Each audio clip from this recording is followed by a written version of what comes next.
गुरु नानक देव या नानक देव सिखों के प्रथम गुरु थे। गुरु नानक देव जी का प्रकाश जन्म 15 अप्रैल 1469 ईस्वी वैशाख सुदी 3 संवत 1526 विक्रमी में तलवंडी राय भोग नामक स्थान पर हुआ।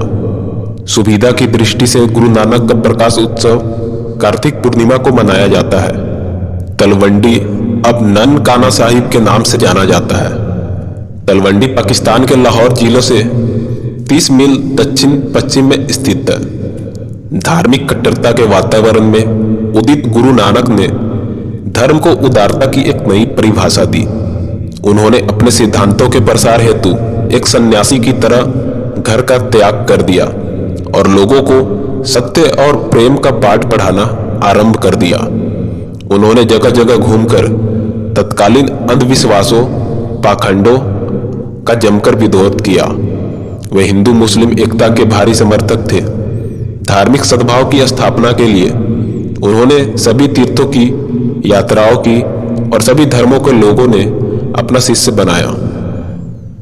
उन्होंने हिंदू धर्म और इस्लाम दोनों की मूल एवं सर्वोत्तम शिक्षाओं को सम्मिश्रित करके एक नए धर्म की स्थापना की, जिसके मिलाधार से प्रेम और समानता, यही बाद में सिख धर्म कहलाया। भारत में अपने ज्ञान की ज्योति जलाने के बाद उन्होंने मक्का मदीना की यात्रा की और वहां के निवासी भी उनसे अत्यंत प्रभावित हुए। 25 वर्ष के भ्रमण के पश्चात नानक करतारपुर में बस गए और वहीं रहकर उपदेश देने लगे। उनकी वाणी आज भी गुरु ग्रंथ साहिब में संग्रहित है। जिन जिन स्थानों से गुरु नानक गुजरे थे वे आज तीर्थ स्थल का रूप ले चुके हैं। अंत में 1539 में जपूजी का पाठ करते हुए उनका स्वर्ग प्रयाण हुआ। सन 1485 में नानक का विवाह बटाला निवासी मूला की कन्या सुलखनी से हुआ था। उनके वैवाहिक जीवन के संबंध में बहुत कम जानकारी है। 28 वर्ष की अवस्था में उनके पुत्र श्री चंद का जन्म हुआ। 31 वर्ष की अवस्था में उनके द्वितीय पुत्र लक्ष्मी दास अथवा लक्ष्मी चंद उत्पन्न हुए। गुरु नानक के पिता ने उन्हें कृषि व्यापार आदि में लगाना चाहा, किंतु उनके सारे प्रयास निष्फल सिद्ध हुए। घोड़े के व्यापार के नियमित दिए हुए रुपये को गुरु नानक ने साधु सेवा में लगा दिया और अपने पिताजी से कहा कि यही सच्चा व्यापार है। नवंबर सन 1504 ईस्वी में उनके बहनोई जयराम, उनकी बड़ी बहन नानकी के पति, ने गुरु नानक को अपने पास सुल्तानपुर बुला लिया। नवंबर 1504 ईस्वी से अक्टूबर 1507 ईस्वी तक वे सुल्तानपुर में ही रहे थे। अपने बहनोई जयराम के प्रयास से वे सुल्तानपुर के गवर्नर दौलत खान के यहाँ मादी रख लिए गए। उन्होंने अपना कार्य अत्यंत ईमानदारी से पूरा किया। वहाँ की जनता तथा वहाँ के शासक दौलत खान नामक के कार्य से बहुत संतुष्ट हुए। वे अपनी आय का अधिकांश भाग गरीबों और साधुओं को दे देते थे। कभी कभी वे पूरी रात परमात्मा के भजन में व्यतीत कर देते थे। मर्दाना तलपिंडी से आकर यही गुरु नानक का सेवक बन गया था और अंत तक उनके साथ रहा। गुरु नानक देव अपने पद गाते थे और मर्दाना रवाब बजाता था। गुरु नानक नित्य प्रातः बेई नदी में स्नान करने जाया करते थे। राय बुल्लर ने सबसे पहले गुरु नानक की दिव्यता को समझा और उससे खुश होकर नानक को पाठशाला में रखा। नानक ने गुरु उसकी आध्यात्मिक काव्य रचनाओं को सुनकर चकित रह गया। जब नानक को हिंदू धर्म की पवित्र जनेऊ समारोह से गुजरने की बारी आई तो उन्होंने उसमें भाग लेने से मना कर दिया। उन्होंने कहा कि उनका जनेऊ दया, संतोष, संयम से बंधा और सत्य का बुना होगा, जो न जल सकेगा, न मिट्टी में मिल सकेगा, न खो पाएगा और न कभी घिसेगा। गुरु नानक ने इसके बाद जाति प्रथा का विरोध किया और मूर्ति में भाग लेने से मना कर दिया। नानक देव के पिता कालू ने सोचा कि उनके पितृ के आध्यात्मिक तरीकों उसको लापरवाह बना रहे हैं, तो उन्होंने नानक को व्यापार के धंधे में लगा दिया। नानक के व्यापारी बनकर कमाई के फायदे से भूखों को भोजन खिलाना शुरू कर दिया तभी से लंगर का इतिहास शुरू हुआ था।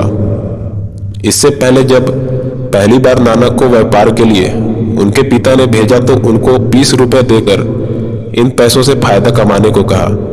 रास्ते में उनको साधु और गरीबों लोगों को समूह मिला तो उन्होंने पैसों से उनके लिए भोजन और कपड़ों की व्यवस्था की। नानक जब खाली हाथ घर लौटे तो उनके पिता ने उनको सजा दी। पहली बार गुरु नानक देव ने निस्वार्थ सेवा को असली लाभ बताया। इसी वजह से लंगर के मूलभूत सिद्धांतों का उद्गम हुआ। 10 सिद्धांत है। गुरु नानक देव जी ने अपने अनुयायियों को जीवन के 10 सिद्धांत दिए। यह सिद्धांत आज भी प्रासंगिक है। पहला, ईश्वर एक है। दूसरा, सदैव एक ही ईश्वर की उपासना करो। जगत का कर्ता सब जगह है और सब प्राणी में मौजूद है। चौथा, सर्वशक्तिमान ईश्वर की भक्ति करने वालों को किसी का भय नहीं रहता। ईमानदारी से मेहनत करके उदर पूर्ति करना चाहिए। बुरा कार्य करने के बारे में न सोचे और न किसी को सताए। सातवां, सदा प्रसन्न रहना चाहिए। ईश्वर से सदा अपने को क्षमाशीलता मांगना चाहिए।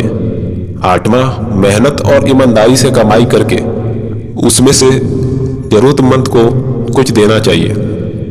9वां, सभी स्त्री और पुरुष बराबर है। 10वां, भोजन शरीर को जिंदा रखने के लिए जरूरी है, पर लोभ, लालच व संग्रह वृत्ति बुरी है। प्रमुख गुरुद्वारा साहिब। गुरुद्वारा कंद साहिब बटाला, गुरदासपुर।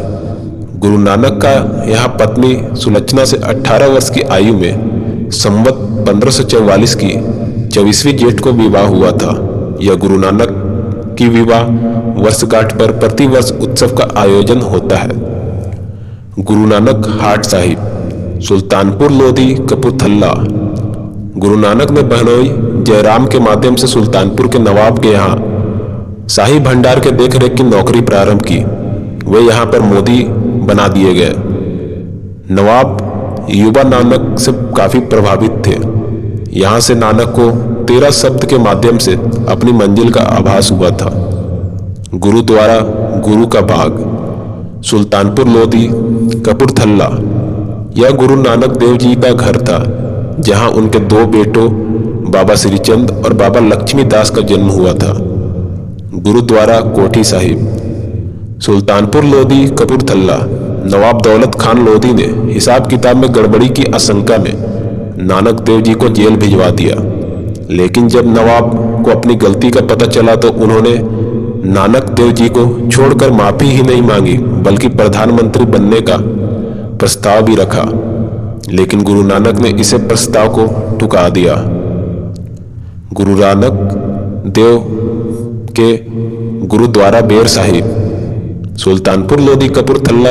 जब एक बार गुरु नानक अपने सखा मर्दानों के साथ वैन नदी के किनारे बैठे थे तो अचानक उन्होंने नदी में डुबकी लगा दी और 3 दिनों तक लापता हो गए, जहां पर कि उन्होंने ईश्वर से साक्षात्कार किया। सभी लोग उन्हें डूबा हुआ समझ रहे थे, लेकिन वे वापस लौटे तो उन्होंने कहा, एक ओंकार सती नाम। गुरु नानक ने वहां एक बेर का बीज बोया, जो आज बहुत बड़ा वृक्ष बन चुका है।